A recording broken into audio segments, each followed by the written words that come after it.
اس سے پہلے اس بات پر گفتگو ہوئی کہ اللہ تعالیٰ فرماتا ہے وَيُقِيمُونَ الصَّلَاةَ، یعنی سورہ بقرہ میں اللہ تعالیٰ نے ہدی للمتقین فرما کر متقیوں کی کئی صفتیں بیان فرمائی۔ پہلی صفت یہ کہ وہ غیب پر ایمان رکھتے ہیں،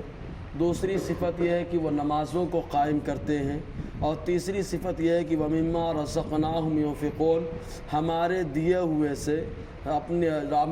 ہوئے میں سے خرچ کرتے ہیں، یعنی جو اللہ نے دیا ہے اس کو سنبھال کر نہیں رکھتے بلکہ راہ خدا میں خرچ کر دیتے ہیں۔ اب اللہ تبارک و تعالیٰ نے انسان کو کیا کیا دیا، تو آپ غور کریں گے تو اللہ تعالیٰ نے سب کچھ تو انسان کو عطا فرمایا۔ انسان کو اللہ تبارک و تعالیٰ نے مال دیا، انسان کو اللہ تبارک و تعالیٰ نے جان دیا، انسان کو اللہ تبارک و تعالیٰ نے اولاد دیا، انسان کو اللہ تعالیٰ نے وقت دیا، انسان کو اللہ تبارک و تعالیٰ نے علم دیا۔ تو جس کو جو اللہ تعالیٰ نے دیا وہ راہ خدا میں خرچ کرتے ہیں، اللہ کی راہ میں خرچ کرتے ہیں، یہ متقیوں کی صفت ہے۔ اب خرچ کرنا دو طریقے سے ہوتا ہے، ایک خرچ کرنا یہ کہ کبھی فرض ہوتا ہے، جیسے زکوٰۃ کا معاملہ کہ راہ خدا میں اس وقت نکالنا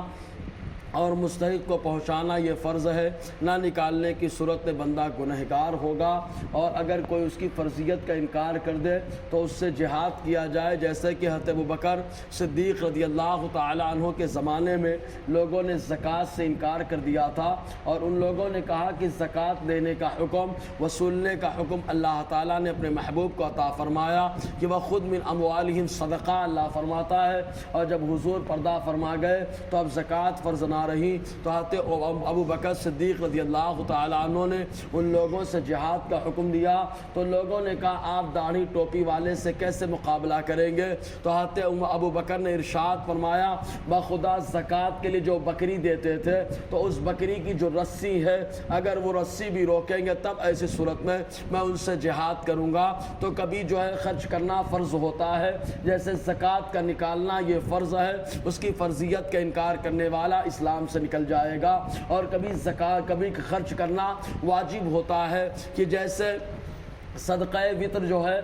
جو صدقہ فطر جو کہلاتا ہے، یہ صدقہ فطر واجب ہوا کرتا ہے، اور اسی انداز میں نان و نفقہ یعنی جو اپنی ماتحتی میں ان کا خرچ اٹھانا، یہ ان کے اوپر خرچ کرنا یہ بھی واجب ہوتا ہے ضروریات کے اعتبار سے۔ تو کچھ چیزیں اللہ تبارک و تعالیٰ کی راہ میں اور خرچ کرنا ہے وہ استحباب کی صورتیں ہیں، جیسے صدقہ نوافل دینا اور عطیات دینا، کسی غریب کی مدد کر دینا، یہ سب نفلی میں آتا ہے۔ تو اللہ تعالیٰ فرماتا ہے جو متقی ہے تو وہ ہمارے دیے ہوئے میں سے راہ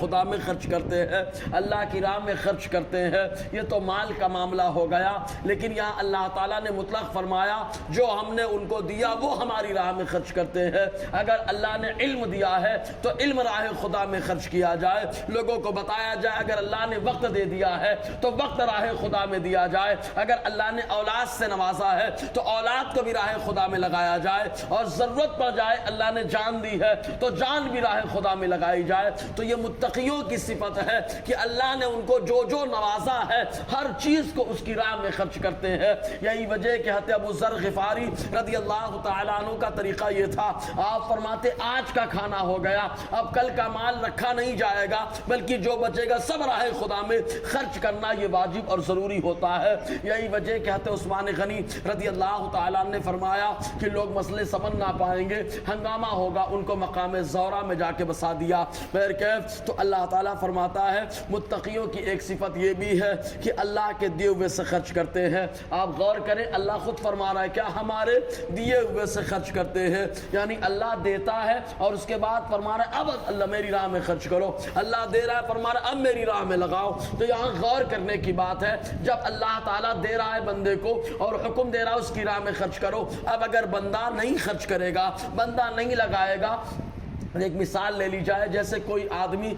کسی آدمی کو دے خرچ کرنے کو اور کہے کہ غریبوں میں تقسیم کر دو، اگر وہ نہ تقسیم کرے تو دوبارہ آدمی اس کو نہیں دیتا، کیونکہ وہ بھروسے کے لائق نہ رہا، امانت میں خیانت کر دیا۔ تو اللہ تعالیٰ نے مال دیا، اللہ تعالیٰ نے جب دے دیا فرمایا لگاؤ اس کی راہ میں۔ اب اگر کوئی بندہ نہیں لگاتا تو اب سوچے کہ وہ بندہ کیا کر رہا ہے، پھر بھی اللہ تبارک و تعالیٰ ایسے بندے کو اور دے رہا ہے، یہ بھی آزمائش ہے خدا کی طرف سے کہ نہ خرچ کر رہا ہے اور سمجھ رہا رہا ہے بہت کچھ کر رہا ہوں میں، تو اللہ تبارک و تعالیٰ نے کتنا فرمایا، کتنا خرچ کیا جائے یہ نہیں فرمایا گیا۔ ہاں زکوٰۃ کے بارے میں 2.5% بتا دیا گیا، 40واں حصہ بتا دیا گیا، اور اس کے علاوہ خرچ کرنا یہ آدمی کی طاقت پر ڈیپینڈ کرتا ہے کہ اس کے اندر کتنی کیپیسٹی ہے، وہ کتنا خرچ کر سکتا ہے، علم کتنا خرچ کر سکتا ہے، وقت کتنا خرچ کر سکتا ہے، مال کتنا خرچ کر سکتا ہے، اولاد کتنے راہ خدا میں لگا سکتا ہے۔ یہ تو اللہ تعالیٰ نے انسان کے طاقت کے اوپر ڈیپینڈ کیا ہے۔ اب انسان جو زیادہ دینداری میں خرچ کرے